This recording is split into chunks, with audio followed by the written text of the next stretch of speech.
আজকে শ্বশুরের পছন্দের ইলিশ পোলাও তৈরি করেছি। এমন সহজ রেসিপিতে ইলিশ পোলাও তৈরি করেছি যে কেউ তৈরি করতে পারবে খুব সহজে। যারা ইলিশ পোলাও পছন্দ করেন কিন্তু এটার রেসিপিটা অনেক কঠিন মনে হয়, তাদের জন্য নিয়ে আসলাম এই সহজ রেসিপি। এই রেসিপি ফলো করে ইলিশ পোলাও রান্না করলে খুব সহজে তৈরি হয়ে যাবে এবং সবাই খেতে অনেক বেশি পছন্দ করবে। আপনি তো প্রশংসায় পঞ্চমুখ হয়ে যাবেন। সো হ্যালো এভরিওয়ান, আসসালামু আলাইকুম, welcome to my page Trishna's daily blog. তো ইলিশ পোলাও রান্না করতে হলে সবার প্রথমে তো ইলিশ মাছটা প্রিপেয়ার করতে হবে। এই জন্য একটা ইলিশ মাছ নিয়ে নেওয়া হয়েছে। এটা প্রায় 1 কেজির মতো হবে। বড় ইলিশ দিয়ে ইলিশ পোলাও রান্না করলে খেতে অনেক বেশি মজা হয় এবং এটা ফ্লেভারটা অনেক বেশি সুন্দর আসে। তো এটাকে আমি ভালো করে কেটে ধুয়ে পরিষ্কার করে নিয়েছি। পিসগুলো মোটামুটি টাইপের করে রেখেছি। এখান থেকে সবগুলো রান্না করব না, এখান থেকে আমি 6টা পিস নিয়েছি ইলিশ পোলাও রান্না করার জন্য, আর বাকিগুলো বিভিন্ন ধরনের তরকারি রান্না করা হবে। ইলিশ পোলাও রান্না করার জন্য প্রথমে আমাকে মাছটা রান্না করে নিতে হবে। এর জন্য বড় একটা কড়াই নিয়ে নিয়েছি। এখানে পরিমাণ মতো সয়াবিন তেল দিয়েছি আর কুচি করা পেঁয়াজ দিয়ে দিয়েছি 1 কাপের মতো। তো ভালো করে নাড়িয়ে চাড়িয়ে পেঁয়াজটা যখন ব্রাউন কালার হয়ে আসবে তখন পরিমাণ মতো একটু পানি দিয়েছি। এখন আমি সব ধরনের মশলাটা দিয়ে দিব। তো প্রথমে দিয়েছি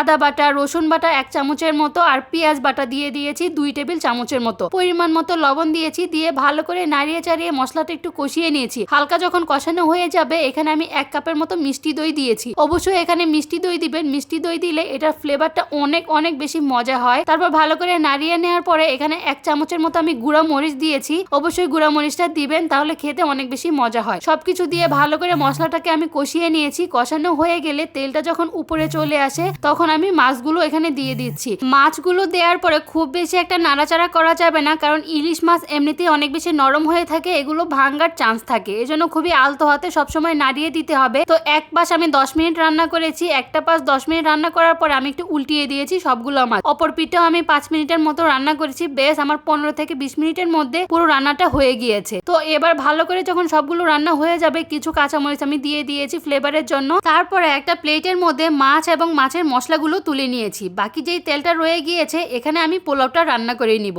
এই তেলের মধ্যে মশলা হিসেবে আমি গরম মশলা দিয়ে দিয়েছি, তেজপাতা, এলাচ, দারচিনি, এই সব কিছু দিয়ে ভালো করে একটু নাড়িয়ে চাড়িয়ে নেওয়ার পরে এখানে আমি 2 কাপ পোলাওয়ের চাল দিয়ে দিয়েছি। পোলাওয়ের চালগুলো আগে থেকে ধুয়ে আমি পানিটা ঝরিয়ে রেখে দিয়েছিলাম। এবার পোলাওয়ের চালগুলো খুব ভালো করে ভেজে নিচ্ছি। পোলাওয়ের চাল খুব ভালো করে ভেজে নিলে পোলাওটা খুব সুন্দর এবং ঝরঝরে হয়ে থাকে। তারপরে ভাজা ভাজা হয়ে গেলে এখানে আমি যেহেতু 2 কাপ পোলাওয়ের চাল নিয়েছি তার ডবল পানি দিতে হবে, এজন্য আমি 4 কাপ পানি দিয়ে দিয়েছি। দেওয়ার পরে পরিমাণ মতো লবণ দিয়েছি আর একটু। তারপরে যেই মশলাটা রয়ে গিয়েছে মাছের, সেই মশলাটাও দিয়ে দিয়েছি। দিয়ে ভালো করে নাড়িয়ে চাড়িয়ে নিয়েছি। নিয়ে ঢাকনা দিয়ে ঢেকে আমি 5 মিনিটের মতো হাই ফ্লেমে রান্না করেছি। যখনই বলক উঠে আসছে তখনই আবার ঢাকনাটা সরিয়ে একটু নাড়িয়ে চাড়িয়ে দিয়েছি। তারপরে ঢাকনাটা দিয়ে আবার একদম লো ফ্লেমে রেখেছি 15 মিনিটের মতো। তারপরে আমার সুন্দর করে পোলাও রান্নাটা একদম হয়ে গিয়েছে 90% এর মতো। 90% এর মতো যখন পোলাও রান্নাটা হয়ে যাবে তখন ইলিশের পিসগুলো একে একে করে ছড়িয়ে দিতে হবে সুন্দর করে পোলাওয়ের উপরে। পোলাওয়ের উপরে দিয়ে তারপর সেই